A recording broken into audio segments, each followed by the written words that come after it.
So as you can see by our end of the month report, things are slowly picking up. Recently, the number of new homes that have been submitted. Just today alone, we had 2 pre-app meetings for another lot. Flat, Yeah, that was a full 10 lot plat subdivision. and also a pre-app meeting for an addition on church on Warner. So that we have those upcoming. Then we are in the final stages of full approval of Bridgewater project. FEMA signed off on it, so pulling it out of the floodplain. Plan on things picking up because they already have the excavator out there to dig the hole for their model equipment. So that means it's gonna get busy. And then we're also dealing with the school and getting their portables in. So their permits are ready and they'll probably be stopping by today or tomorrow. What's the 10 lot plot?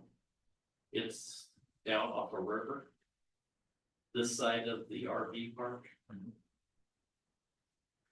The main property is actually behind one of the houses. That's off a river. Okay, thought that was all. What? It's floodplain. They haven't submitted a wetland report yet, but we'll see what they delineate. And then on the church, was involved with that originally when they were trying to get it grant money. We just did a site on one. What's the status on that? I heard there was something about zoning, or I didn't pay much attention to it at the time I heard about it. But something they weren't able to do all of the stuff they wanted to, or Yeah, so our code, our zoning code prohibited community meeting spaces in the RU zone. And so they applied for a Conditional use permit. no, it wasn't a conditional use permit. It was, I think, a code revision Mhm. for that. I'd have to ask Kim, I don't recall what it was. They went through a change to a code, I believe, is my recollection. And so I think that's been approved at this point. yeah, Yeah, council That's right, approved it a yeah. couple months ago, 2 months ago for them, and now they've submitted building permits. That was what they were waiting on. Is the zoning. Well, they haven't submitted. Oh, permits. they haven't We submitted, we did the pre-app meeting today. No, sorry, I'm getting it. Just trying to figure out what the full requirements were for what they plan on. Because when they originally approached the city, it was a church. And a church can have a community center as a accessory use. But when they transferred it from the church to the senior center, that church designation went away because the senior center doesn't have a religious designation. And so it's a community center with a church as an accessory use because the church still meets there apparently. Yeah. And so it changed their zoning. So. Because you can put a church in any zone where you can't necessarily for previously. I think that was probably where I wasn't wrapping my head around it, but that makes sense. So. And then the portables, I could order something, I think it was last month, even about for the school, putting hog fuel down, and they had to pull it all up. What was the deal with that? They were in a wetland buffer. Yeah. So they had submitted a wetland report for their other parcel, and when they hadn't submitted for permits for it, and as we were kind of playing, doing it backwards with them. We realized that they were in a wetland buffer, and we told them that they couldn't put the parking lot there. Unless they went through a variance process, so. Parcel wetland, there's all the trees from. There's a lot of wetland around that parcel. It's Okay, a mess. all right, thanks for the update. Anything else for building? No, I mean, and then also Cause they have their report for code enforcement, so they have 12 cases going right now.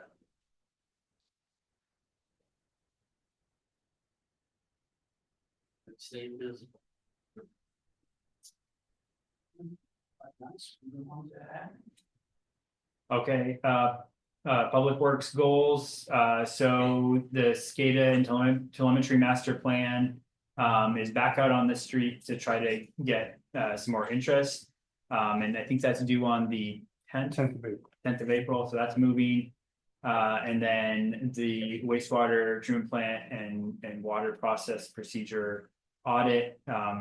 Again, those were going to be picked up as part of the general sewer plan and the water system plan. And I think, do we have reports on either of those items? We'll talk about water system plan and general sewer plan as we progress through the agenda. So those are making progress, so. I think we missed the study session before the discussion was had about the process. For putting stuff out for RFQ. Okay, What was the? As far as just broadening. The approach. so, yeah, so what our purchasing policy was updated to was any project. With an expected value of more than $250,000 is my recollection. $200,000. Close. We will advertise for qualifications. So these are professional services projects. But I think we already established that, but the question Correct. was if we're all sending it out for just the new stream. Not sending it to MRSC or not publishing like Plan Hub. I mean, there's 100 different places you can get info where you can Sure. you So can the, broadcast. yeah, Hey, you've got a project. Yeah. That didn't sound like we were doing, or where are we at with that? Are we gonna do that, or was there a discussion about that? so go I ahead. can jump in there.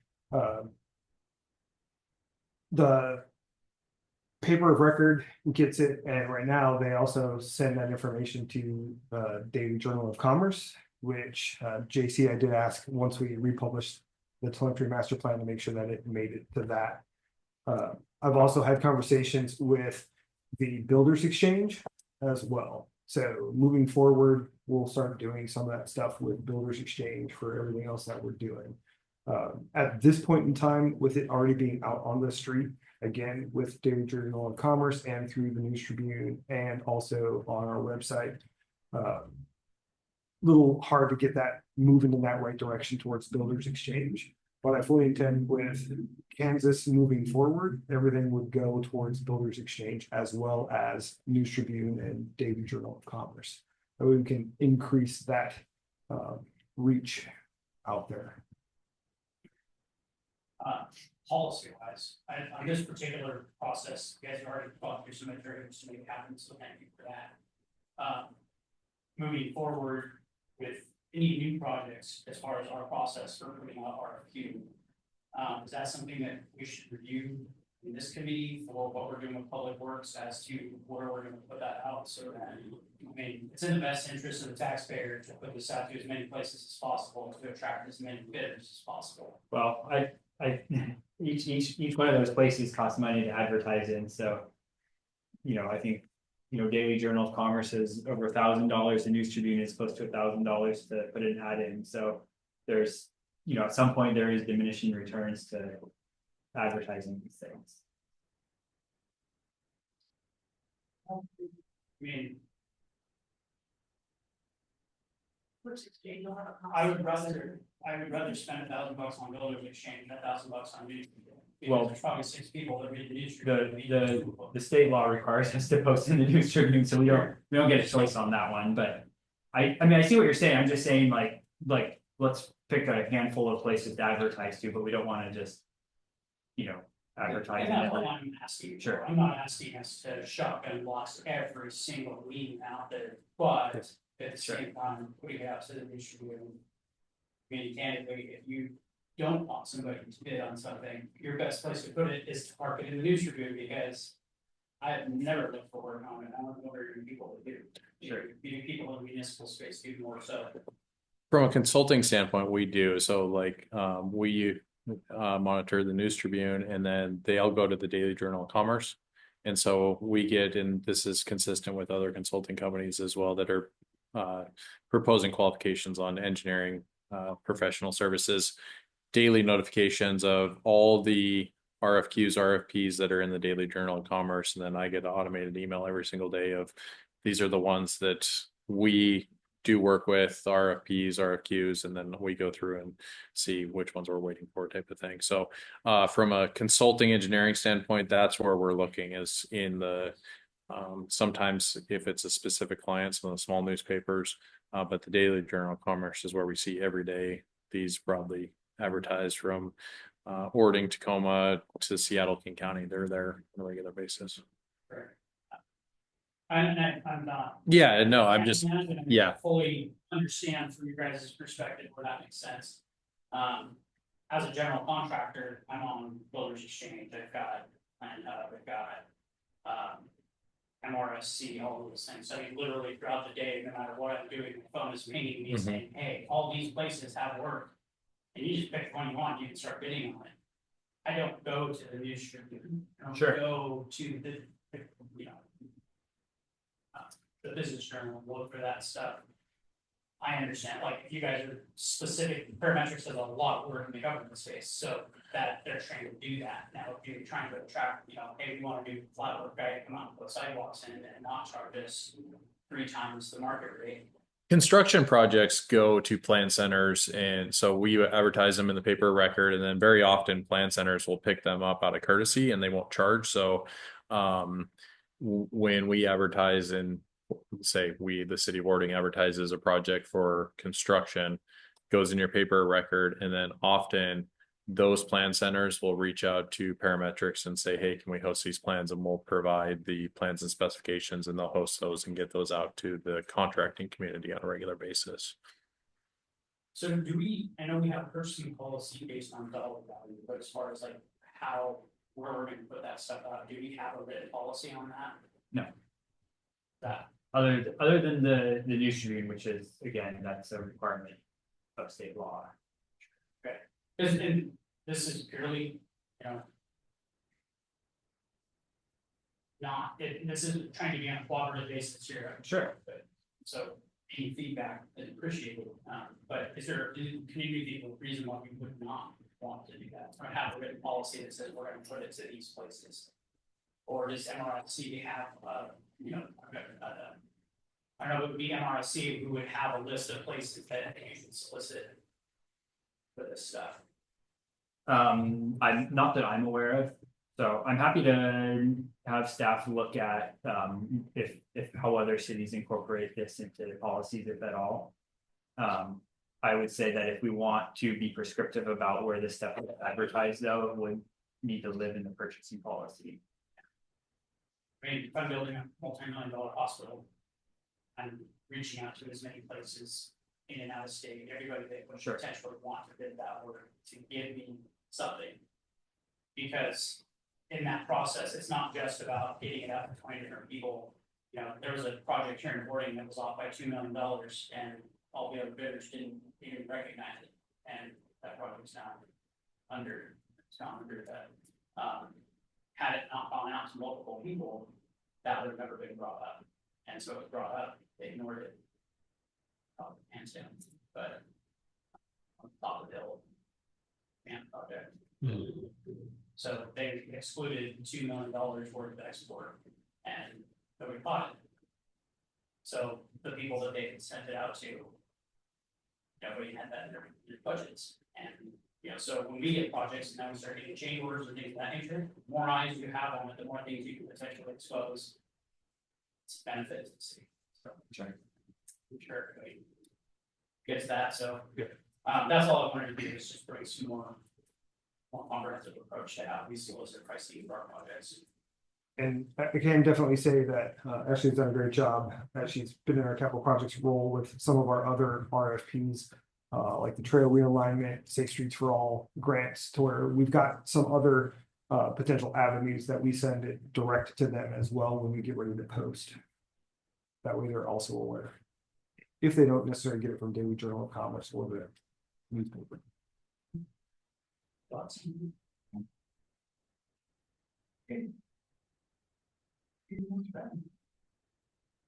No. Connor, engineer. Thank you. As usual, I'll go down and some of these I know that Ryan and Ashley will have updates, so I'll defer to them on those. But Kansas Street, we're moving forward on the amendment that council passed for finalization of the design, working with Public Works on some of the sewer lateral conflicts we've identified due to some recent videos. So we've proposed a new design and he's helping us by videoing the existing storm system. Fish passage design, WashDOT projects, just about 15 minutes before I head down here, we finally got CAD files and updated design drawings for the 2 fish passage crossings. So that's helpful. Also heard that they're somewhere between 30 and 60% on the roundabout design. And we're trying to get those plans out of them as well, so we can accommodate the water line and design with that. On the SR 162 pedestrian crossing update, I'll defer that one to Ashley, but moving forward on CM in coordination with the contractor on that one. Stormwater plan, we've got a updated GIS base map from the city integrating all the recent expansions to the city's stormwater system plan with regard to recent developments, and are developing impervious surface calculations and the CIP that accommodates that. Water system plan, we are going to be coming out here in the month of April to do all those condition assessments at the various facilities, looking at structural, mechanical, electrical, and civil components of all your water facilities. Also kicked off the risk and resiliency assessment, and we'll be coordinating with the city on that as we start to identify potential risks for your drinking water system.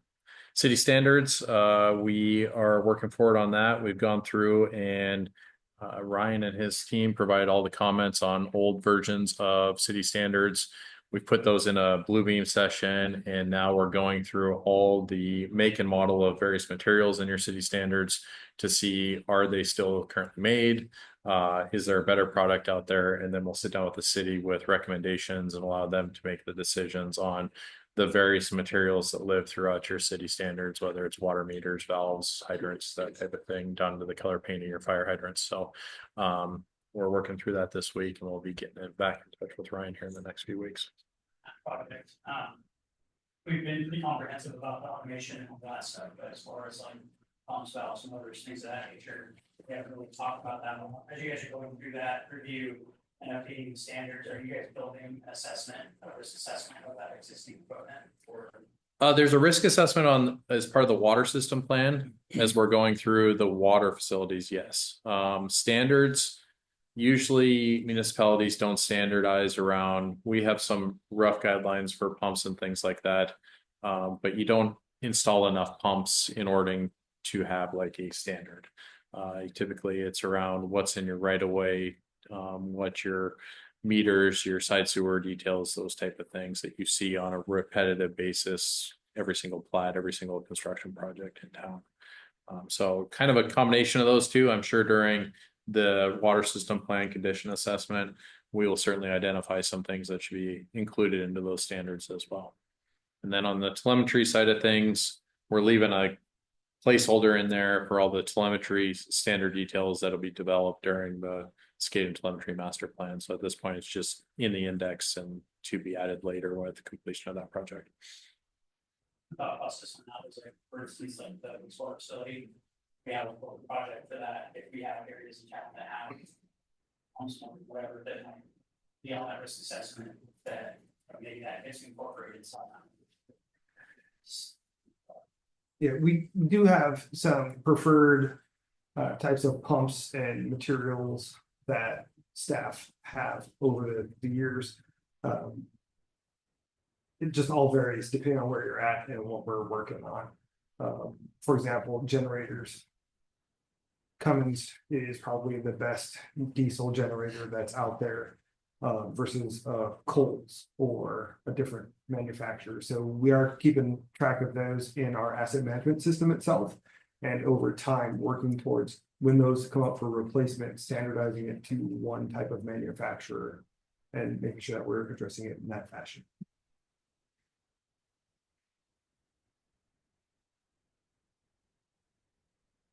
That's it for me. I think I ran through them all unless there's further questions.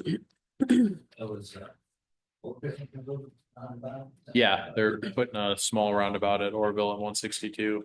There'll be some, I believe it's gonna be concurrent with the Fish Passage projects, but they're designing it on two separate timelines and two separate teams at WashDOT. So we'll see if it all comes together. water line. That's the plan, yeah. So once we get the plans for that, we've got the plans in alignment for the two crossings. We can put together one set of plans for that, so. So ironically, in 3 years of being on council, we've talked about this Fish Passage, and it's always been, well, we're taking the ball on the road because WashDOT hasn't told us yet. I don't think I really even asked, where is this thing? I know it's generally related to it, and I'm guessing. There's one at Orville Road, and then the Fish Passage projects are at Card Creek and Roush Creek, one of which is right at the Baxter property there. There's a creek that goes under SR 162 through a small culvert. And the other one is, I don't know, probably 2 or 3 miles further south on 162 towards South Prairie. Another crosses the trail and the highway there through a small culvert. They're literally putting bridges in there. So they're going to be major construction projects and disrupt traffic. Yeah. And when I say bridge, they're going to bring in a 3-sided box culvert, but it's going to appear like a bridge when it's completed. So. That was in the valley zone. Yeah, if you look on an aerial, you can see the vegetation lines, but they're really hard to pick up. You know, you drive down and you don't even realize that you just think they're stormwater ditches, but they're fish bearing streams apparently. So. Well, part of the rational question was that the intersection out of 401 and 162, that whole right on the west side that goes down and travels along 162 down to the well. Mhm. And that water when it floods crosses. Yes. Runs back. Is it that addressed in that project? Or? Not part of that. We actually talked about it last week as part of looking at it in the update to the CIPs for the city, but.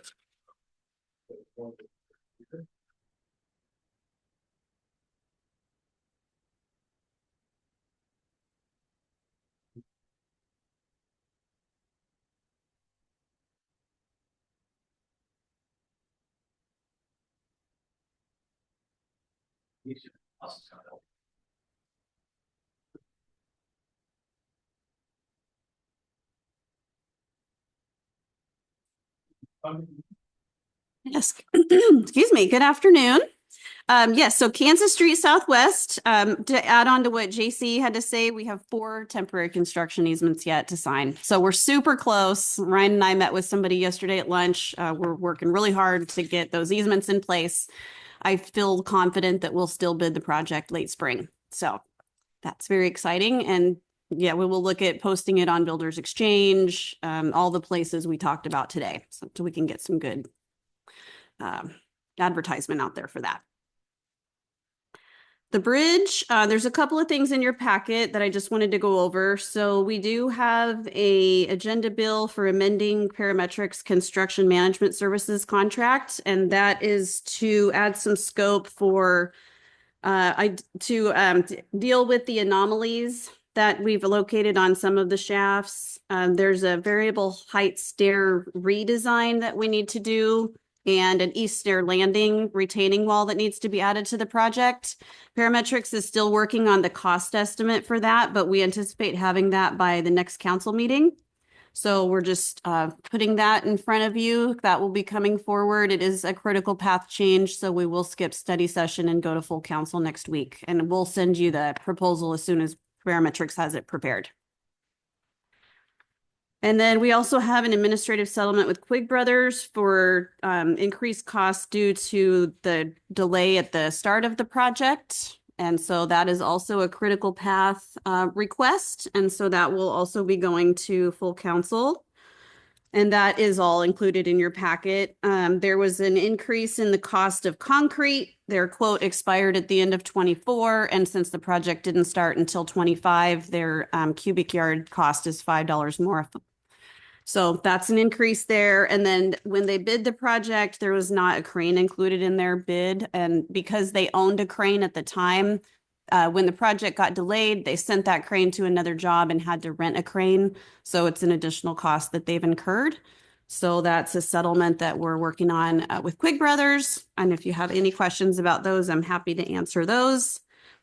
And on the bridge, as you know, we've identified a few anomalies in 5 of the shafts. Those are still under investigation, but all 25 shafts are drilled with concrete poured, and we have 2 pending CSL results the tests were done today. So we should know that the results of those later this week or early next week.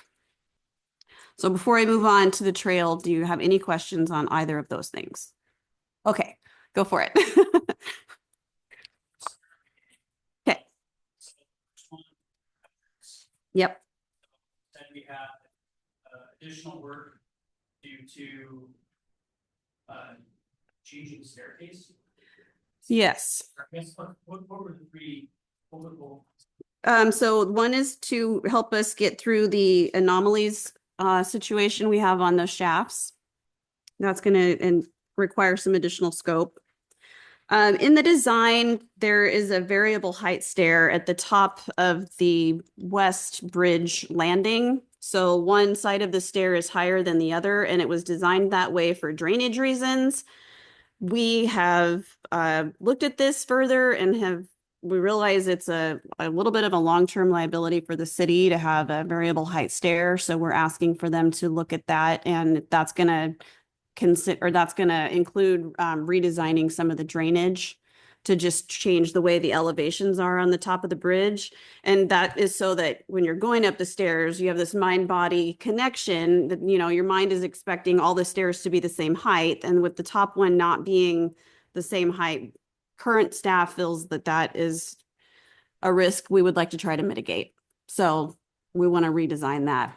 the threshold of the bounds? It is acceptable to code, but it might not be the best decision claims wise if someone were to fall and get injured.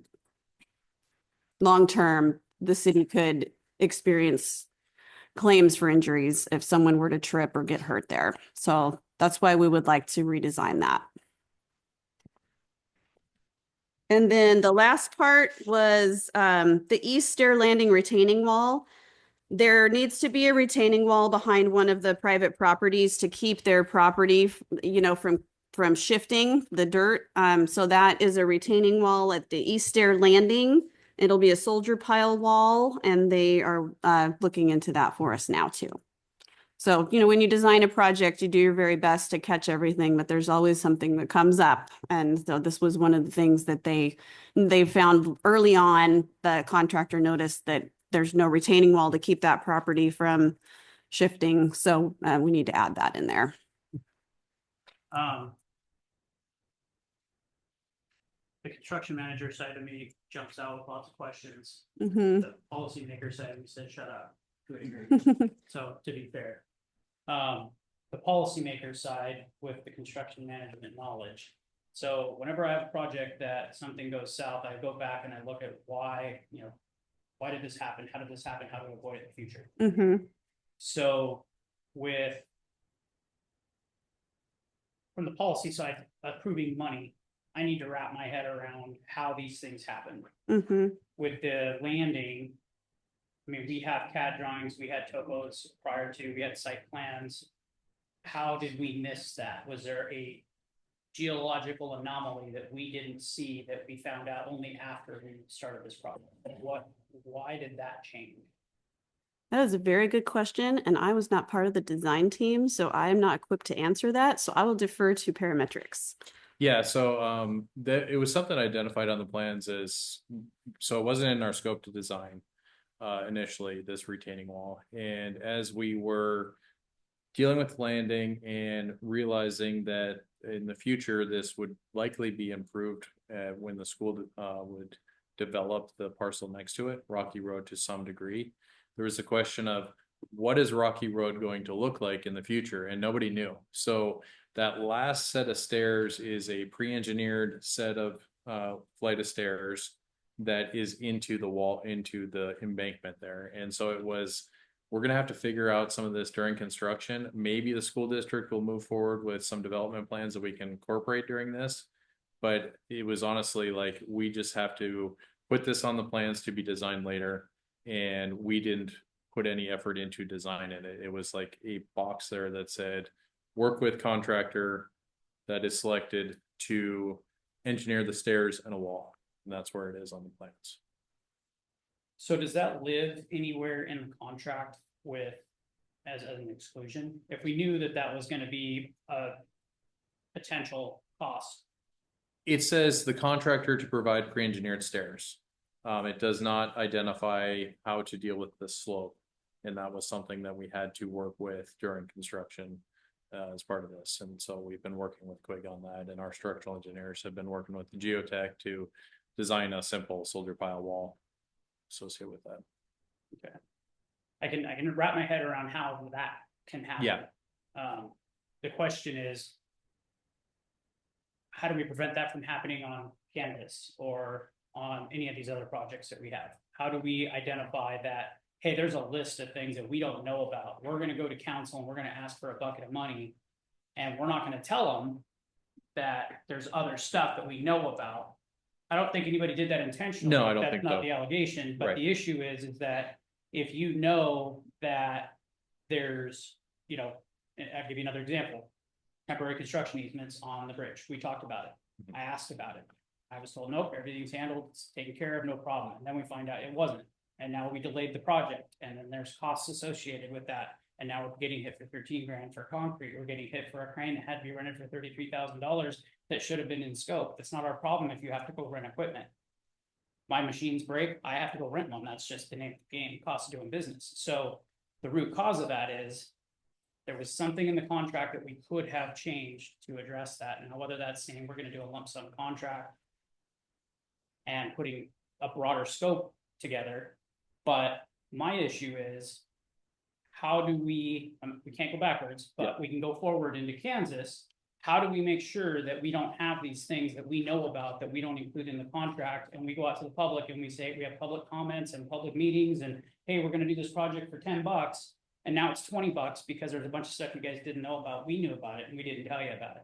Cause that's how it hits me. And like I said, I recognize in the business, there's times where that stuff happens. I get it.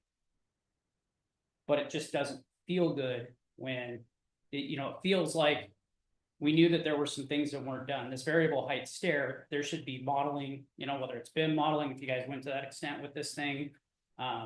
That's a question that you have in the design phase and say, hey, we know this is an issue. City of Ording, are you going to look at that or not? And if you are, let's do it now, not let's get a change order for it, add scope to our contract, add scope to our contractor, change it, change the steel, change the concrete, change whatever else.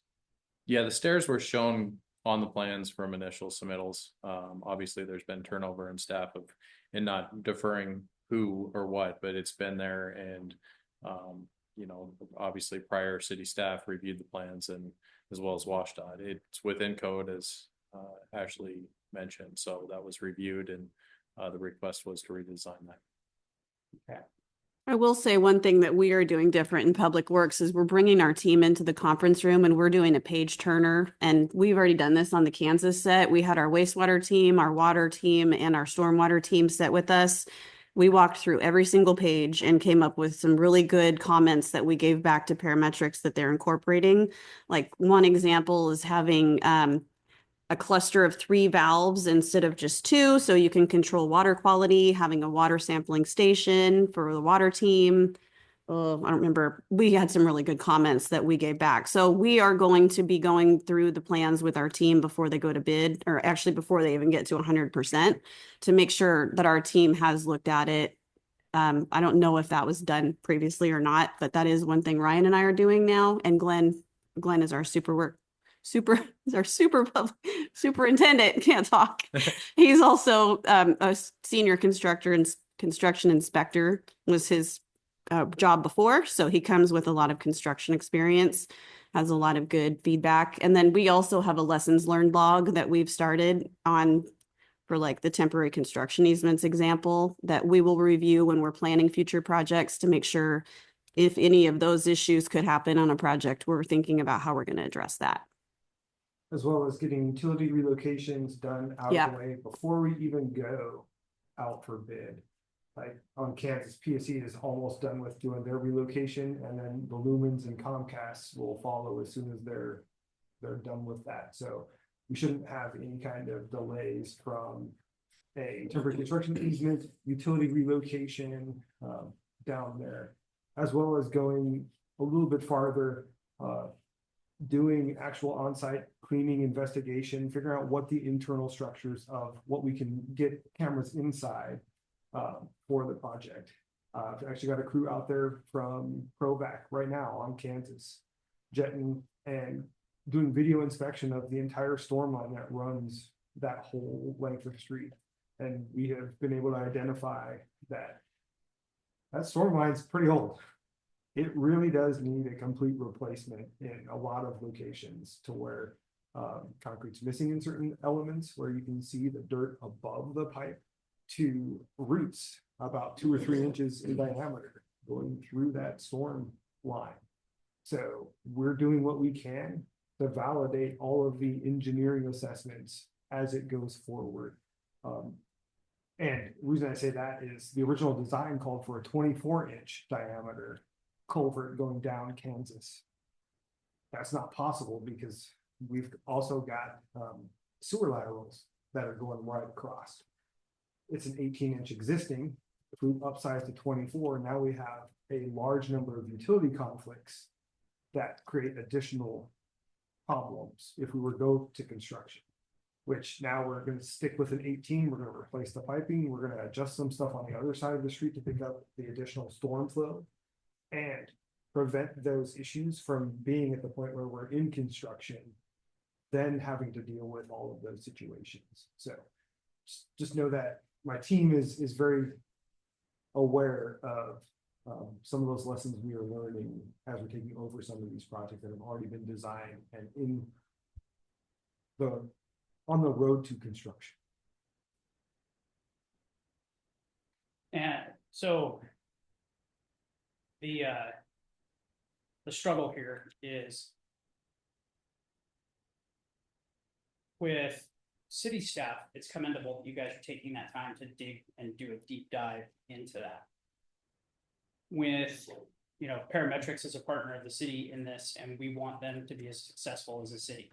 And so when we go out for design, how do we bridge the gap in some of these things? You know, this retaining wall, this variable stair height.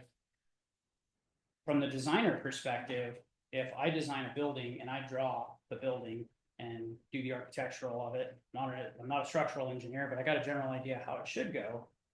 But when I'm actually placing those items in the CAD, I'm building that project. I'm physically building a 3D model of the project. I know there's a retaining wall that's not there. There's an elevation change that's not there. Even if you don't draw the building, if you go get a dirt calc and they come back with CAD drawing of it and they tell you, you've got an anomaly here you've got to address. There's 100 different ways that you can capture things in construction, and with modern technology, it's doable.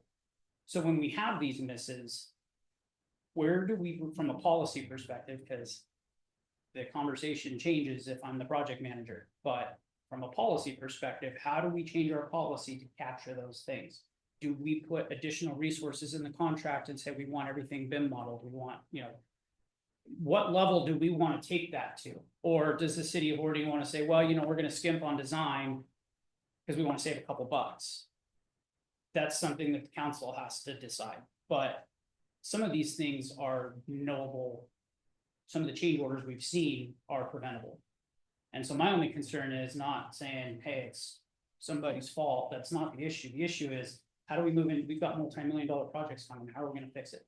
What are we going to do different as we move into Kansas and other projects to capture these things? So I leave that to you guys, but I think it's a conversation worth having, because as we go through with council and have the conversation about change orders, I'm going to bring that stuff up from a policymaker perspective. And it's a very difficult, I mean, you guys all do this stuff for a living, so it's hard for you not to walk by somebody else's project and judge it and go, oh, I've done that different. I mean, anybody that runs work, that's what you do. You know, every dad tells every kid, hey, I built that. You know, Mhm. can't drive by it without doing it. So it's just part of the deal here. This shafts thing. The cost of the shafts. So I'm sure you drove by and saw the same equipment I saw there. And somebody knew there was a problem and started addressing it really quickly. And then by the time it got to council, within a couple days, all of it was already resolved, with all the equipment's already being moved out of there. But I got a call from a guy that works for a big drilling company a few weeks prior that was like, I don't even want to say what he said directly, but it's not appropriate for the room. But they're like, somebody, there was a mistake made. And so as you go through that, now I'm not the guy on site, so I'm not sitting here in first person trying to accuse anybody or say anybody did anything. But what I do know is we hired Quig. They have a superintendent on site, probably. They hired Michaels. They've got. Hold on. Let's pause this conversation. There's, I'm afraid, we are just in the process of doing the investigations. Fair enough. I'm not getting into the Of specifics. what went on, and I don't think staff or our engineering team is ready to make any sort of assessments Not as asking them to. what went wrong here, and I prefer we defer any sort of conversations regarding anything about the shafts until after we have a full picture of what's going on. The entire team, engineering team, the construction team are doing our best to understand what's going on. We don't fully understand it. And I don't think it's appropriate to cast any sort of dispersions on the project regarding the shafts at this moment. I'm not. We're being asked to move forward an agenda bill that has costs associated. You're saying you're receiving calls from contractors of firms that aren't involved in this project. That is a rumor, and all you're doing right here is creating a situation that is putting conflict between the city, our engineering team, and the contractors, and I don't think that is an appropriate conversation to be having in an open meeting. I mean, we did put this on Facebook at the council meeting. The not statement that went to But- Facebook was certainly unfortunate, but it was a very neutral statement. All it said is that there have been anomalies identified and that everyone involved in the project is working on resolving the issue. We don't fully understand what's going on. While I agree, maybe not everybody on staff fully understands what happened. I think the folks that were drilling it. Have you talked to Michaels? It- Have you talked to Quig? I said, first off, I'm not speaking about this in first person. You are spreading rumors that may or may not be accurate. What So I route? would have, you Please said be- you talked to someone that is not involved in the drilling of the shafts. You did not talk to Michael, you just acknowledged that. So you do not have firsthand knowledge of what is going on at that site. If you bring a hammer in and you have a bucket of nails, you're probably using the hammer to put the nails in. When you bring certain equipment in, certain equipment does certain things. Excavators dig holes, compactors compact soil. Okay, So when you bring certain equipment in and people know what that equipment is, they know what happened. I'm not accusing anybody or saying anybody did anything specific. What I'm saying is we're being asked to sign off on a change order that has costs implicated in it. correct. And I think we need to understand how and why it happened and who's responsible for it, because that cost should be looked at as a potential back charge. Because we get a lot of change orders every time something goes sideways, but when something goes sideways the other way, are we doing that? I don't know the question. I don't know the answer to that question, which is why I'm asking that question. And if Public Works Committee isn't the appropriate place to do that, then fair enough. Then we can have the conversation elsewhere. But that's a conversation worth having. Sure. So. Because that's not, and it's not going to, I don't suspect it's gonna be an inexpensive.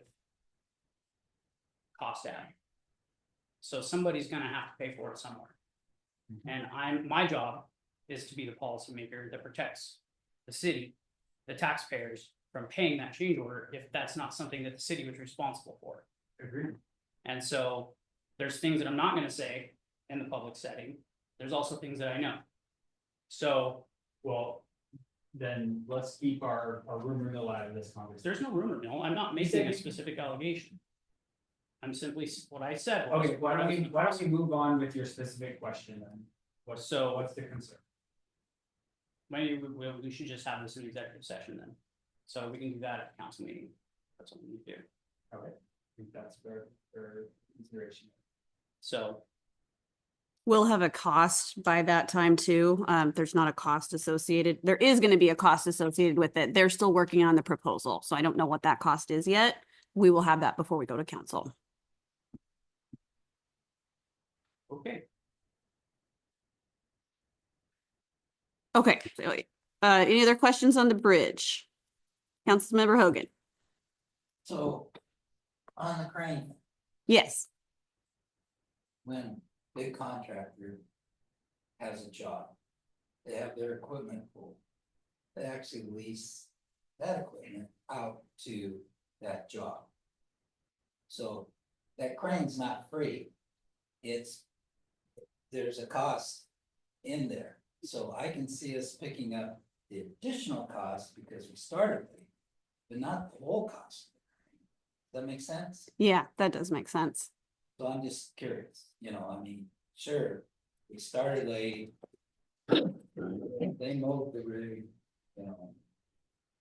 So we did ask them for that, and the letter that we got back, I told them we wanted to audit the books and we wanted to know the difference. And they said when they first priced the job, they had the intention of using the 2111 Manitowoc that is a Michael's own unit bought and paid for. In the delay through the utilities, they needed on a different project, causing the rental from Triad. That was what we got back. So we did ask them. And so the response we got back is saying that this is the delta for that cost is what they're requesting. They're saying the Triad cost is. Yeah, above and beyond yes, their that's what estimated cost. yes, that's what they're saying. That's correct. do they have a specific clause in their contract that tied that piece of equipment to a timeline? Is there some contraction? Because I've asked for the copy of the contract and I've never seen it. I don't believe so. Do you know, JC? That ties the equipment to. Yeah, Well, if a delay any sort of delay in critical path is caused by anything that is not caused by the contractor, by the definition of the contract, then the city can end up paying for those delays if they can monetize, if it does have actual financial impacts to them like it does in this one. Because The contract is WashDOT standard specifications, so that's the contract that you follow for municipal construction in the state of Washington. Sure. So, because it's a two-part thing, one is the equipment itself, but Mhm. how did we get in that mess? Again, go back to the root cause. What is the root cause of the delay? Why utility. did we go to contract if we weren't ready? And I That's a good understand question. that there's sometimes some things that don't always align perfectly, Mhm. but I don't know that that was made clear to the council that we were approving a cost for a job that we didn't have all of our ducks in a row, because we were told very, very clearly that we did. And now we're getting change orders every council meeting over this project, and they don't stop. Every council meeting, it seems like, maybe not exactly every council meeting, but almost every council meeting, there's something that got missed that was foreseeable. So, like I said, if my equipment breaks on my job, it's my cost to go fix it. Maybe the WashDOT, I mean, I get how that works, that, unintended delays do incur cost, and that's a fair thing for a contractor to do, because there is a cost associated with it. So, again, how do we prevent that from happening again? So, I'll stop beating that horse. Totally hear you. We're definitely on our radar to avoid that in the future. Yep. Yeah, you're welcome. Any other questions on the bridge? Okay. The trail alignment RFQ is out for proposals. An addendum will go out on Friday, and then proposals are due April 16th. So I'm expecting to receive pretty good proposals on that. The Safe Streets for All RFQ, I received 4 proposals on that, and we're scoring those tomorrow. So we'll know more about that soon, but it's happy we got 4 proposals on that. That's all for me unless you have any questions.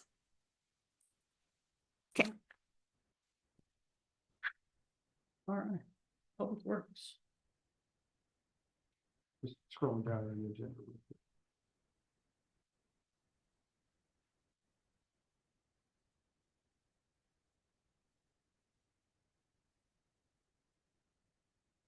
Right, vehicle purchases. The state local program, I have an update for the gentlemen. You'll see an agenda bill in the packet, agenda bill 2534.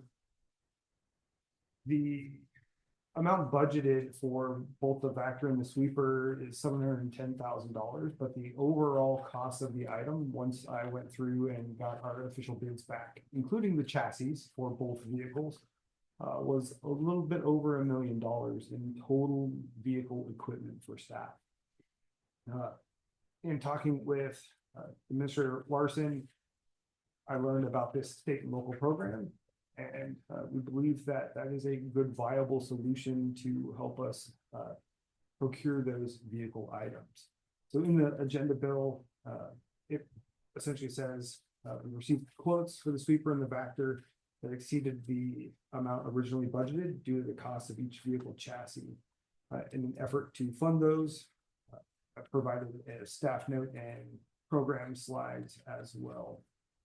So if you look at page 28 in your packet, essentially it is structured like a loan to the city, and then we would be paying that back over time.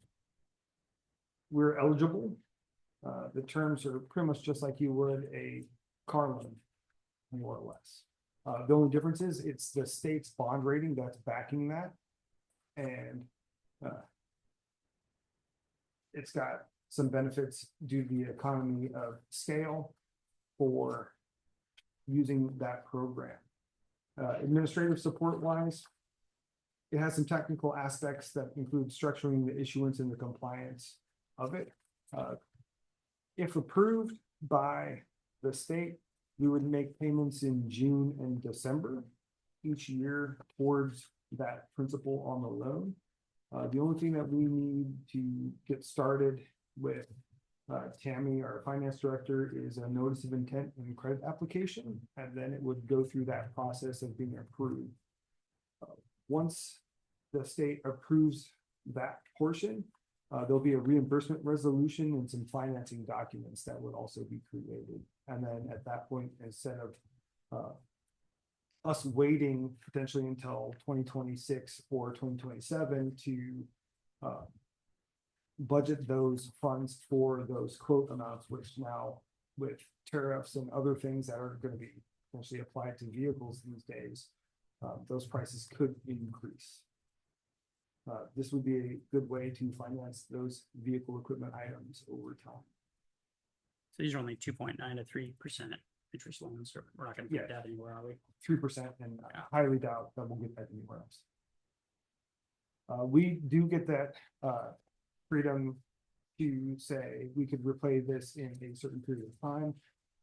Vehicles typically, from what I have seen on the website, is up to 20 years we could finance and pay for those items. I don't think that's something that we would want to do, but I think a 5 to 10 year payback would probably be appropriate, depending on what our enterprise funds are across the three. What's the life expectancy of these rigs? 15 to 20 years. Was there an addenda bill for that, or that needs to be recorded, or is that just a info? We're gonna move it to study session if we are good with it. Yeah, I'm good with it. I'm just, that's what I was asking, is if it's consistent Yeah, we'll go to study. info, or are we moving it to study session? session. We'll send it there. Agenda bill? Yeah. Yeah, there's okay, a agenda bill. Good to go. And this will lock in our prices, right? Yes. We get on it Yep. before we get nailed on other stuff. Okay, let's send up the study session, please.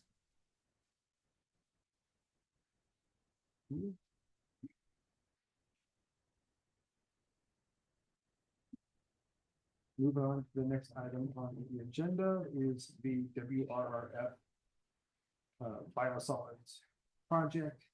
We've had some really great teaming meetings with Wilson Engineering.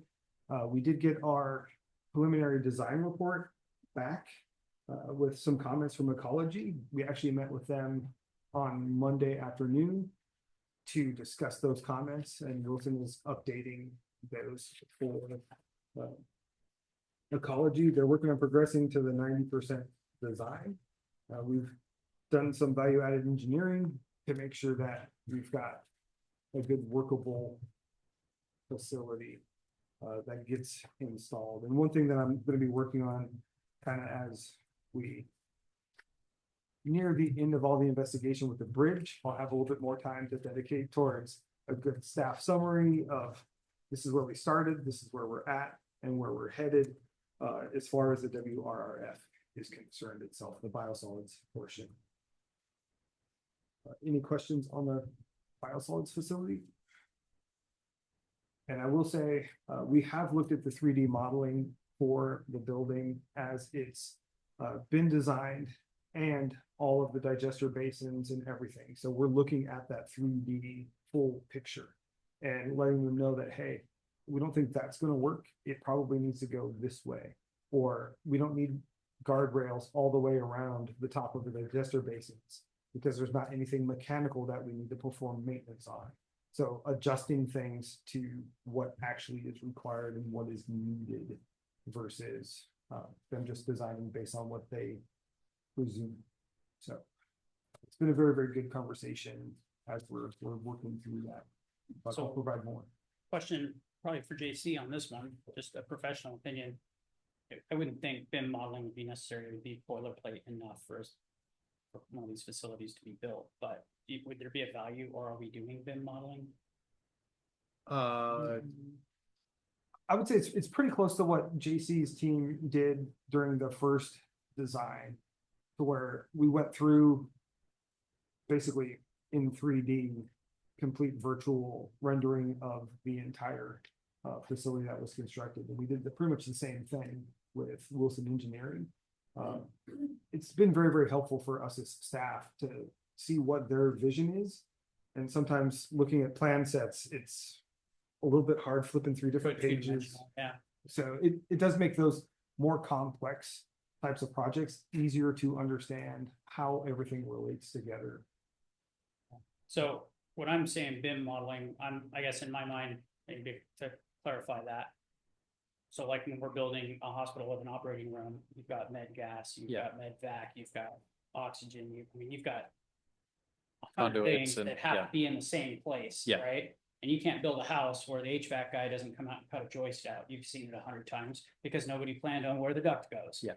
So with a wastewater facility, it's fairly boilerplate. You get the general idea of it. So my question, because I don't have the answer, my question is it worth going to the trouble of BIM modeling out the pipe layout and everything else so that you We- have all of that? Or I mean, is this thing just simple enough that, you don't quite need to go that far?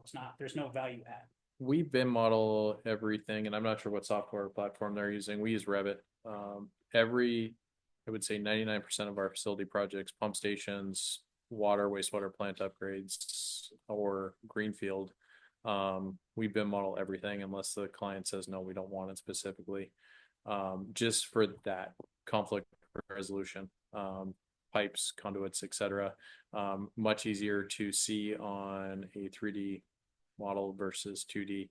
The other thing that clients have seen benefit on is just the spatial awareness of, hey, I don't like the height of this pump. Can you raise the housekeeping pad a little bit so there's easier workability, or those bolts are really close to the floor on that flange. Can you pull that up a little bit? Those type of things, we see a lot of benefit from the 3D model. Yeah, because I mean, I've even done them where we go through and we look at, okay, well, what lift are you buying for that building? Can that lift fit through the door? Can it get into the Exactly. freight elevator? Can Yeah. it, the O&M side of it, everything, Yeah, and for that particular project, yes, we have been doing that to that level of detail. All right. 5.3, Plum Master Plan Design. We re-advertised on March 20th. And I did have one potential reach out via email, and I directed them to our website that has all of the applicable information as well. You will also see a system status summary sheet, staff memo for you as well. Worked with JC and our telemetry experts to get you kind of a overall summary status. The spreadsheet below provides a status for each overall area and the counts of each specific type of input, output, motors, valves, etc. on the second page there. At this time, all 10 PLCs are functioning normally. Overall, 95.5% of the system's inputs and outputs are fully functioning, and the remaining 4.5% are either spares for future use or are interlocked within the programming of the system. Those interlocked are triggered when specific inputs or outputs are received, like an alarm. Does not trigger until a power outage or a generator fails to start. So we've got some room for expansion there. If you look down in the Excel table there, you'll see on the water system, we've got 671 total inputs and outputs. And then 531 on the water and wastewater system, sorry, the wastewater system itself. I have extreme high confidence that our system is functioning as designed in its current state. So we have 417 points running in alarm constantly. Now, what I will say, because that was something that I realized after I put it together, is those are ones that trigger alarms for us as operators and staff. Not that they are in an alarm mode right now. So if we have a high level, a low level alarm, that is one of those devices that is functioning. At this point in time, I am not tracking any specific alarms that are in an activated position that we haven't acknowledged as staff. So you could have 417 things, and I'm not trying to pick you apart. No, you're fine. We're on the same page, but you can have 417 points that are in alarm that you just bypass. So there's a huge difference between being an alarm and not an alarm. And based on my knowledge of automation, you know, if you got 2 or 3 alarms in a hospital, you're having a bad day. And so to have 417, that's a giant red flag to me if we're bypassing that much stuff. So I don't have a clear picture if that's exactly what's happening. So They're not in alarm status. They are physical control points that can alarm, have the ability. So whether it's high water, not in alarm status, but you have 417 control points that can alarm. They're not in alarm status. Like Ryan said, there's a constant log of what's currently an alarm. The city staff would go out and address those alarms. Let's say it's high water, pump temperature, those type of things. You have other controls that are just not alarming functions, like they're just informational. The flow out of well 1 is X amount of gallons per minute, those type of things. Those aren't alarm functions. That is just simply saying within water, you have 190 available alarms. Within water system, you have 227. They're not currently in alarm status. Sure. And again, makes sense. For the purposes of the intent of this was to measure it so we can manage it, so that we can, you know, make sure that we're kicking that ball along, getting that project done. Can we next month, can we add the just a column for bypass? How many are in bypass? And if there's 0, great. Sure. But that way we can document and track that. That would be my only addition, but this is great. I appreciate the time to put this together.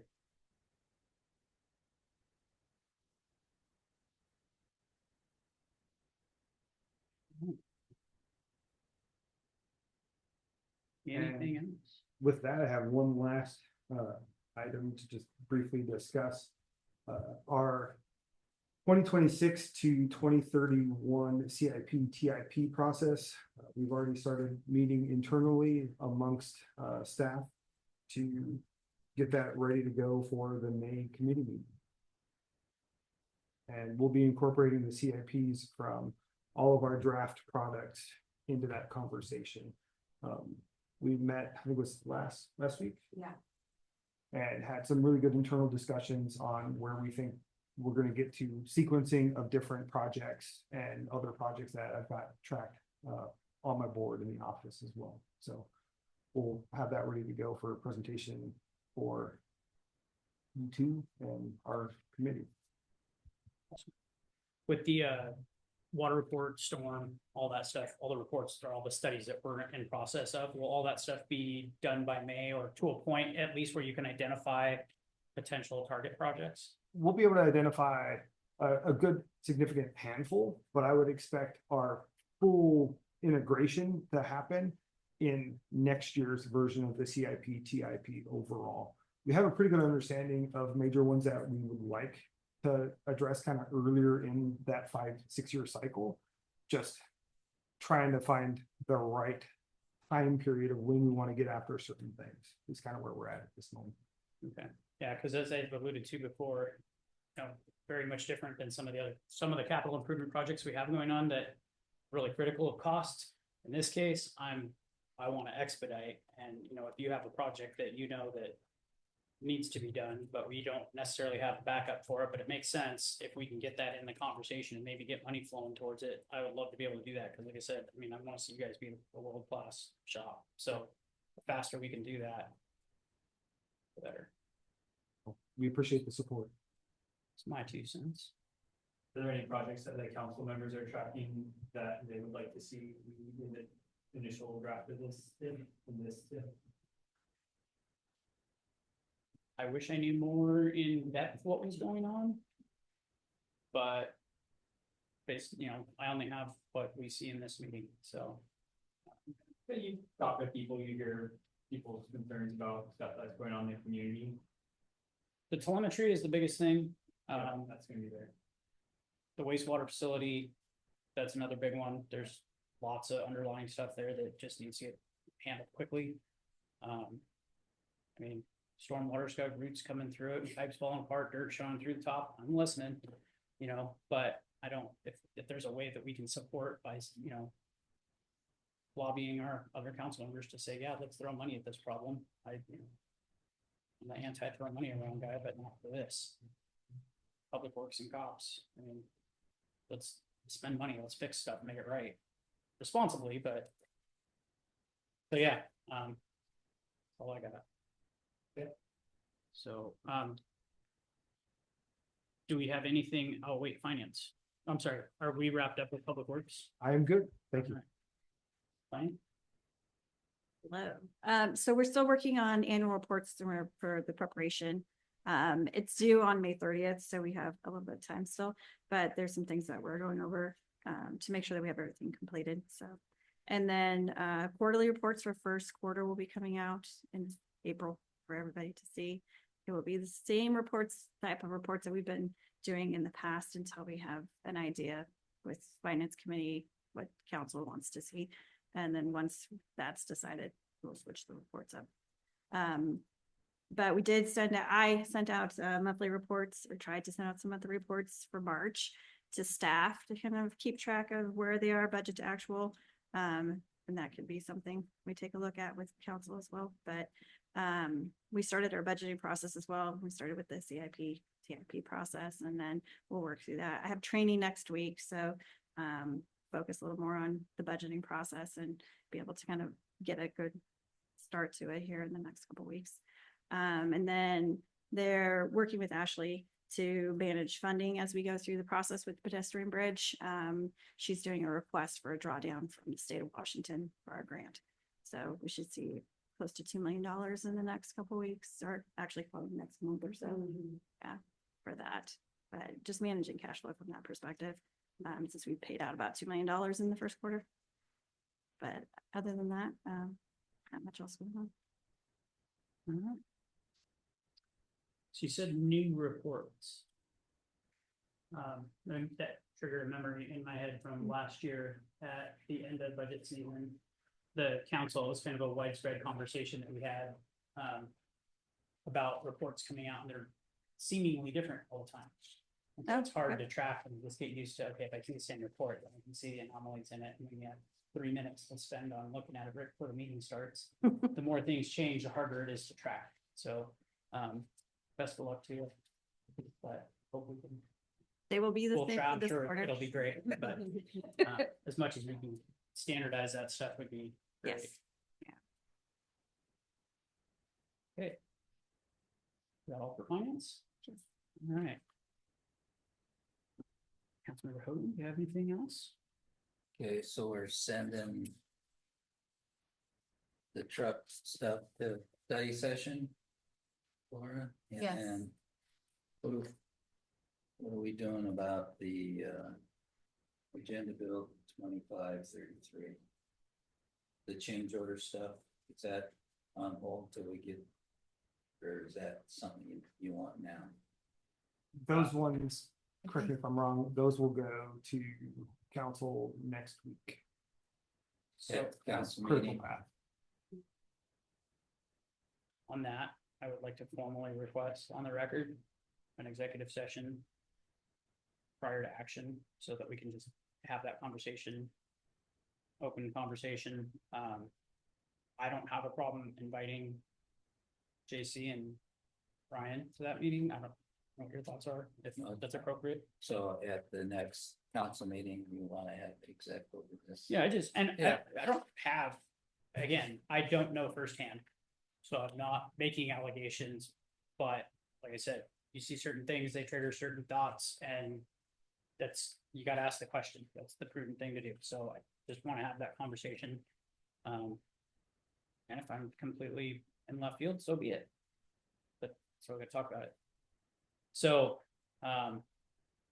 yeah, so we can do that. I'm sorry, I took over your time. Oh, that's okay. And then, but 2470, it's just ongoing. Now it's FYI for today, correct? That's the goal, agenda bill, yeah, that's just the Yeah, monthly update. right. Okay. And there was Jed, wasn't it? The agenda bill 2532 is the parametrics contract. Oh, yeah. Did we discuss that? Kinda? Yes, everything kind of got amalgamated, but there's a parametrics amendment, and then the Three Brothers change order. Oh, okay. Yeah. So they're kind of 1 and 2. Correct. They're two separate items. Same project, the contracts. Okay. We'll discuss that too then. Yeah, for the executive session, would it make sense, maybe for the council to have a conversation to preface the whole thing and then bring in the experts to have the conversation in that executive meeting, or?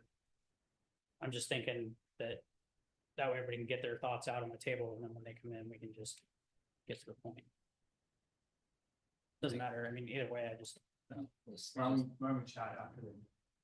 Okay. There you go. Think I'm good. Did I get covered what I wanted to cover, Laura, kind of? Think so. Okay. I have 3 agenda bills, 32, 33, and 34 going to next council.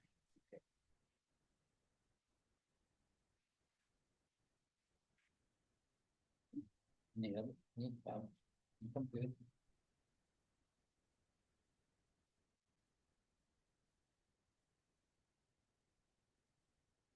Anything else from staff? Not at all.